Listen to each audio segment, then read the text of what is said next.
일본이 WTO 사무총장 자리에 출마하는 한국 후보에 많은 관심을 보이고 있습니다.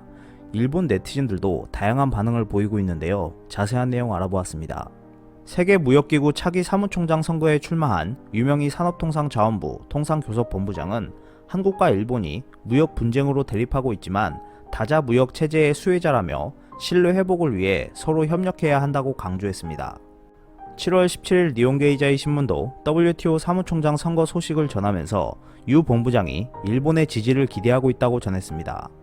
유 본부장은 스위스 제네바 WTO 본부에서 열린 사무총장 후보 기자회견에서 양국의 무역 분쟁에도 일본을 다른 회원국처럼 지지할 생각인지 묻는 일본 기자의 말에 한국을 대표해서가 아니라 WTO 사무총장 후보로 이 자리에 왔다고 답했습니다.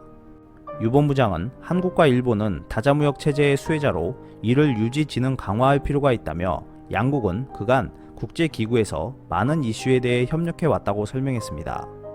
그러면서 일본이 사무총장 후보를 볼 때 누가 WTO를 개혁할 적임자인지 능력과 자질을 볼 것으로 판단한다며 일본 동료들을 만나 나의 이런 비전을 소개할 것이라고 말했습니다. 또한 유 본부장은 중국이 지역안배 차원에서 아시아 국가의 사무총장 선출을 선호하지 않을 수 있다는 분석이 있다는 미국 매체 기자의 질문에 주중 한국 대사에서 3년 근무하고 한중 자유무역 협정 체결을 담당했던 이력을 소개하면서 중국은 다자무역의 중요성을 이해하는 국가라며 중국과 좋은 업무 협력 관계를 맺어왔다고 말했습니다. 현재 WTO의 사무차장은 4명이며 이 가운데 1명이 중국인이지만 WTO에는 사무총장과 사무차장의 지역을 안배해야 한다는 규정은 없습니다. 이 밖에 유 본부장은 WTO에서 최종심 역할을 하는 상소기구의 기능 재정비에 대해서는 회원국이 두 단계로 구성되는 분쟁 해결 시스템의 필요성을 공유하고 있다면서 합의를 통해 해결하도록 할 것이라고 답했습니다. 이러한 소식에 일본 네티즌들도 다양한 반응을 보였습니다. 왜 일본이 찬성한다고 생각하는 건지, 중국과 함께 국제기구가 모두 자신들을 위해 있다고 생각하고 있다. 애당초 일본이 지지할 리가 만무하다. 바보인가? 역시 한국 사람은 후한무치, 낯이 두꺼워 부끄러움을 모른다.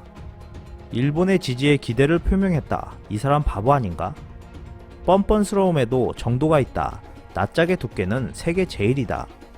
어쩐지 질병인가? NHK 아침 9시 뉴스에서 한국의 후보를 거의 1시간 동안이나 방영하던데 NHK는 한국을 응원하고 있는 것 같았다. 일본 정치인들도 이 정도의 뻔뻔함과 후한무치의 전략을 원한다. 뭐 도둑은 용맹스럽다. 한국이란 역시 머리 구조가 이상하다. 지금의 일본과의 관계를 무시하고 응원을 요청하다니 정말 편리해 보인다. 자기 중심이 심한 인종이구나. 숨어있는 C19 감염자가 몇 명인지도 모르는 나라 주제에 WTO라니 등의 부정적인 반응을 보였습니다. 니혼게이자이 신문은 WTO 사무총장 선거 후보 8명 중 3명의 여성인 상황에서 WTO는 만장일치 형식으로 선출하는 것을 목표로 하지만 합의 형성을 중시하는 원칙 투표를 하지 않는다고 전했습니다. 그러면서 신문은 지금까지는 여성 사무총장이 없었는데 이번엔 여성을 추천하자는 목소리가 많다고 전했습니다. 과연 일본이 사무총장에 적합한 자질을 갖춘 후보를 객관적인 시각에서 선택할 것인지 주목되고 있습니다.